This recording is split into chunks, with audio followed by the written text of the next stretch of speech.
Question पर हम चलते हैं। ठीक है, क्वेश्चन है पहला हमारा क्या है, एक कूलम आवेश में इलेक्ट्रॉन की संख्या कितनी होगी। एक कूलम आवेश में, अब देखो एक कूलम यानी क्यू बराबर क्या होगा 1 कूलम आपका दिया है। ठीक है, आवेश में इलेक्ट्रॉन की संख्या यानी क्या है एन के मान पूछ रहा है। ठीक है, अब आप ध्यान रखिएगा ई बराबर पता होना चाहिए आपको 1.6 में 10 पावर माइनस क्या होता है 90 कूलम। अभी बताया था ना कि ई का जो मान रखेंगे हमेशा प्लस वाला रखा जाएगा जो प्रोटॉन होता है। ठीक है ना, फार्मूला क्या होता है देखो Q बराबर I इंटू टी भी होता है, Q बराबर नहीं होता है, लेकिन इसमें क्या है एक कूलम आवेश में इलेक्ट्रॉन की संख्या कितनी होगी। फर्स्ट क्वेश्चन है एक कूलम आवेश में इलेक्ट्रॉन की संख्या कितनी होगी। अब देखो एक कूलम हो गया, n का मान निकालना है, ये आपका फार्मूला है क्या Q बराबर Ni। ठीक है, एक रखेंगे n आपको निकालना है, ये हो जाएगा 1.6 मीटर पर 90 कूलम जाएगा। यहाँ से n निकालो आप क्या हो जाएगा 1/1.6 में 10 पर माइनस 90 कूलम। ऊपर लेकर चले जाओ क्या होगा 10 टू पावर माइनस 90 कूलम अपान 1.6, ये प्लस हो जाएगा ना। ठीक है, 10 से ऊपर नीचे गुणा करिए ताकि दशमलव आपका क्या होगा हट जाएगा। ठीक है, n बराबर क्या होगा 10 गुणा 10 पावर 90 अपान 16, इसमें से एक 10 निकालोगे तो देखो ये आपका बनेगा n बराबर कितना होगा 10 गुणा 10 गुणा क्या होगा जी 10 टू पावर 18 बटा 16, यह रहेगा 100 गुणा 10 टू पावर क्या होगा 18 बटा 16। भाग करोगे, भाग करके चेक कर लीजिएगा 6.25 में 10 पावर क्या होगा 18, ये आपको बनेगा। नहीं समझ में आता है तो 100 में आप क्या करोगे यहाँ से 16 से भाग करो, 16 छके 96 4.0 16 दूनी 32 8 0 0 5 80। ऐसे समझ में ना क्या होगा Q बराबर नहीं आप ये रख देंगे, n के यहाँ से निकालेंगे ये आपका निकल जाएगा। ठीक है ना, तो एक क्या है एक कूलम आवेश में इलेक्ट्रॉन की संख्या कितनी होगी 6.25 × 10 पावर 18 होता है। ठीक है ना, आप इसको चाहोगे तो डायरेक्टली याद रखो, या अगर क्वेश्चन के हिसाब से अगर निकालना चाहोगे तो ये आपका यहाँ से हो जाएगा। इसको नोट कर लीजिए, सेकंड क्वेश्चन में बता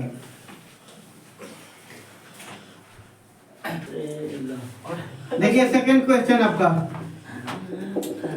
ये फर्स्ट आपका क्या होगा कंप्लीट हुआ। सेकंड क्वेश्चन है समझ लीजिए आप लोग, कह रहे हैं क्या कि किसी वैद्युत बल्ब में तंतु में 0.5 एम्पीयर की धारा बह रही है। धारा का किससे डिपेंडेंट है आई से, किससे आई से, तो 0.5 एम्पीयर की धारा ठीक है ना 10 मिनट यानी टाइम आपका दिया है प्रवाहित होता है, तो परिपथ में प्रवाहित वैद्युत आवेश की गणना कीजिए। क्यू का यानी जो दिया है पहले उसको लिखिए, देखिए करंट दिया है यानी आई के मान कितना दिया है 0.5 एम्पीयर। ठीक है, टाइम आपका दिया है टी बराबर क्या है 10 मिनट, और 10 मिनट को आप चेंज करोगे किसमें सेकंड, 1 मिनट में कितना होता है 60 होता है, यानी कितना हो जाएगा आपका 600 सेकेंड। क्लियर, परिपथ में प्रवाहित वैद्युत आवेश यानी क्या निकालना है Q का मान निकालना है। Q बराबर क्या होता है I इंटू टी, हो जाएगा ना। I आपका 0.5, T आपका कितना है 600, कितना होगा जी एक खत्म हो जाएगा ना, ये 5 गुणे 60, 60 पर कितना होगा 300। मात्रा क्या लिखेंगे धारा का मात्रा एम्पियर, टाइम का मात्रा सेकेंड। ठीक है ना, धारा का मात्रा एम्पियर, टाइम का सेकेंड, यानी एम्पियर टू सेकेंड, इसी को हम क्या लिख सकते हैं कूलम का हो जाएगा। ऐसे समझ में ना, ये हो जाएगा आई आपका दिया है टी निकल दिए, क्यू आपका पूछा है क्यू बराबर क्या होगा आई इंटू टी, यहाँ से आपका ये चीज निकल गया। इसको नोट करिए आप लोग। अब देखिए थर्ड क्वेश्चन, ठीक है थर्ड क्वेश्चन आपका है, ये दो कंप्लीट हुआ ना। थर्ड क्वेश्चन में देखिए कह रहे कि चालक में 1.6 एम्पीयर की धारा प्रवाहित हो रही है। एक चालक में 1.6 एम्पीयर की धारा प्रवाहित हो रही है, जो दिया है पहले उसको आप लिखोगे। ठीक है ना, देखिए आई बराबर कितना दिया है बाबू 1.6 एम्पीयर, क्या दिया आपका 1.6 एम्पीयर आपका दिया है प्रति सेकेंड। प्रति सेकेंड के मतलब क्या होगा टी बराबर कितना हो जाएगा आपका 1 सेकेंड हो जाएगा। टी बराबर क्या 1 सेकेंड, तो कह रहे ना कि चालक से गुजरने वाले इलेक्ट्रॉन की संख्या पूछ रहा है। चालक से गुजरने वाले इलेक्ट्रॉन की संख्या यानी क्या पूछा आपका, एन पूछ रहा है, ठीक है ना। तो जाहिर सी बात है जब एन आपका पूछा है तो आवेश आपको पता होना चाहिए। तो आवेश दो तरीके से निकालेंगे ना, ये क्या होता है Q बराबर क्या होता है आई इंटू टी कर देंगे। Q बराबर क्या होगा आई इंटू टी। अब देखो Q का मान क्या होगा, ये आपको निकालना पड़ेगा। आई आपका 1.6 और टी के मान 1 यानी Q बराबर कितना होगा 1.6 कूलम आपका हो गया। Q निकल गया ना आपका, एन पूछ रहा है और मान लीजिए कि आपका ये इसमें लिख दीजिए ई बराबर कितना हो जाएगा 1.6 में 10⁻90 कूलम, ठीक है। अब यहाँ से रखो आप डायरेक्टली यहाँ से Q बराबर क्या होगा एन आई। अरे समझ में ना, क्वेश्चन समझिए पहले, आई दिया है टी दिया है, इन दोनों की सहायता से हम Q निकाले, बिना Q निकाले हुए आप एन नहीं निकाल सकते हो।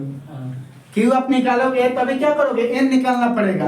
तो कह रहे ना कि एक 1.6 एम्पियर यानी आई का मान दिया है आपका प्रति सेकेंड, मतलब टी के मान आपका दिया है, इसमें टी के मान दिया है ना, और एन कह रहा है क्या कि इलेक्ट्रॉनों की संख्या मतलब एन के मान कह रहा है निकालने के लिए। तो बाबू जब ये क्या दिया है दो तरीके Q बराबर आई इंटू टी और Q बराबर एन की सहायता से आप निकाल सकते हो, ठीक है ना। जैसे हम बताए थे Q बराबर क्या होता है आई इंटू टी और Q बराबर क्या होता है एन आई होता है।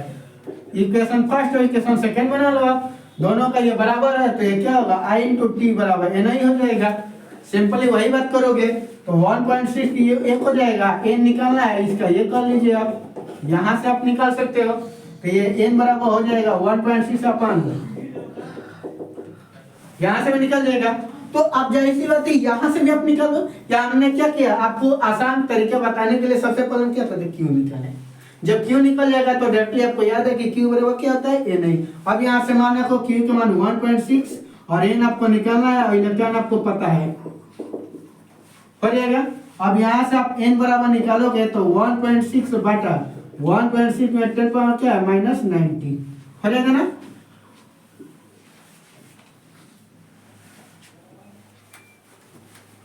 अब देखो ये चीज जब यहाँ से आप निकालोगे तो क्या हो जाएगा n बराबर ये कट सकता है ना, इससे ये क्या होगा कैंसिल हो गया ना। ऊपर क्या बचा एक बचा तो 1 अपान क्या होगा 10 पावर -90 यही था ना। इसको ऊपर लेकर चले जाओ n बराबर क्या हो जाएगा जी 1 में 10 पावर 90 क्या होगा, यही ना आपका निकल गया है। ऐसा नोट कर लीजिए।